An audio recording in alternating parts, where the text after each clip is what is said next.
Basketballistang si John Semira spotted sa FIBA Games sa Smart Araleta Coliseum noong Sabado sina Yassi Pressman at Camarines Sur Governor Luigi Villafuerte na magkasama. At may picture pa na nakadantay sa legs ni Yassi ang kamay ni Luigi. Tingin ninyo, magjowa na ang dalawa?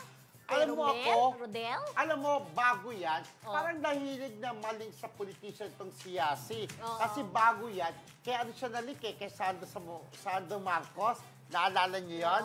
Na magkasama sila. Gusto ko yung Si Sandro Marcos. Hindi, si Sandro Marcos. Pero nilino niya, wala yun sa picture lang. Pero ito, tutik na nakita doon. Nakadantay na ang nakadantay niya.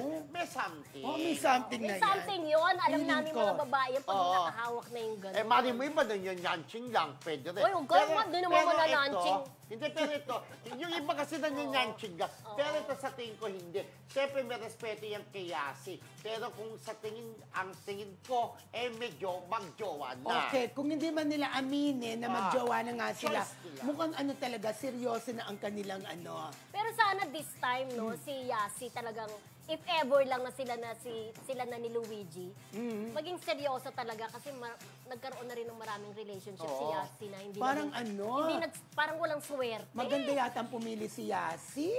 Madadatong ang mga pinipili Puro niya. politician, di ba? Eh, sa ganda ba naman Oy, yan? mayaman din naman si Yassi. Marami nang naipon. Madadagdagan pa ang yaman niya.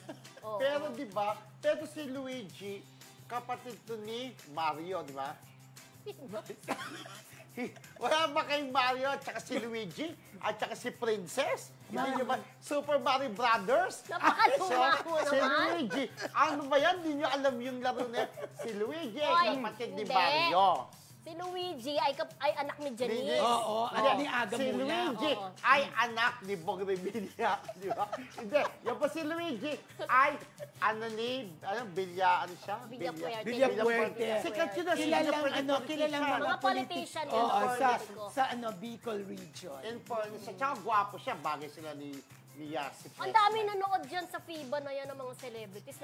Spotted din dyan sila, sila River Cruz. Marami Sila talaga. Pero Rojun, malungkot diba? sila, EA. no? Pero Malungkot kahit after papaano, nila. kahit hindi tayo nakapasok sa sa championship, at least, Ngayon. natalo niya ang China, di ba?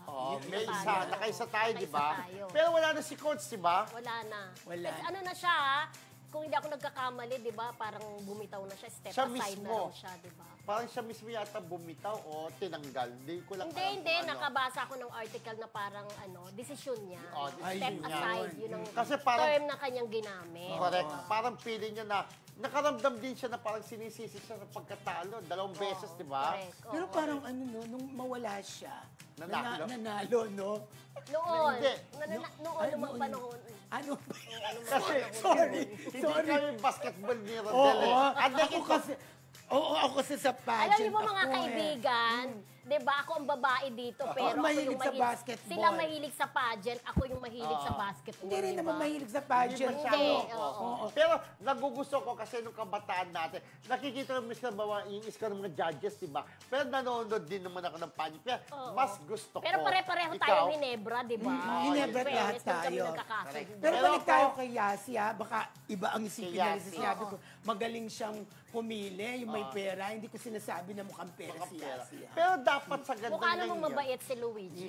Sa ganda niya yan, gamit na rin yung utak niya. Kung lalagay siya sa tahimik, dapat talaga yung feeling Reyna ang dating. Ako, meron nga akong kaibigan dati. Kaibigan niya rin. Pumipili siya dati. Hindi pang mayaman. Basta pag na-inlove siya, wala sa pera. Sabi ko nga, sa ganda mo yan, dapat mag-boy Reyna ka. Piliin mo yung pang-prinsipe o hari ang dating. Yes. Ending, di ba? Alam niyo na. Parang si Don Silueta din, Lee. Politician. Pero ganda din doon. Na hindi totoong naghiwalay sila. Hindi ha? totoo. Ayan, nalungkot kasi doon dahil hinatid nila na papuntang Amerika yung solong anak nila, di ba? Dalawa anak nila. Yung solong anak, yung isang Solong anak na lalaki. hinatid. Solong lalaki. Yan, dalawang anak. Yung lalaki, siyempre nalungkot siya dahil mag-aaral ba sa ibang bansa? Parang gano'n, Mag-aaral di ba? sa ibang So bansa. nalungkot siya bilang isang ina na malalo yung anak niya. So yun, sila nagkatid na dalawa ng kanyang asawa. So ibig sabihin, hindi totoo si Lagdameo, di ba? Lagdameo. Correct. So hindi totoong hiwalay na Anton Lagdameo. Yes, Rodel. Alright! Marami naman ang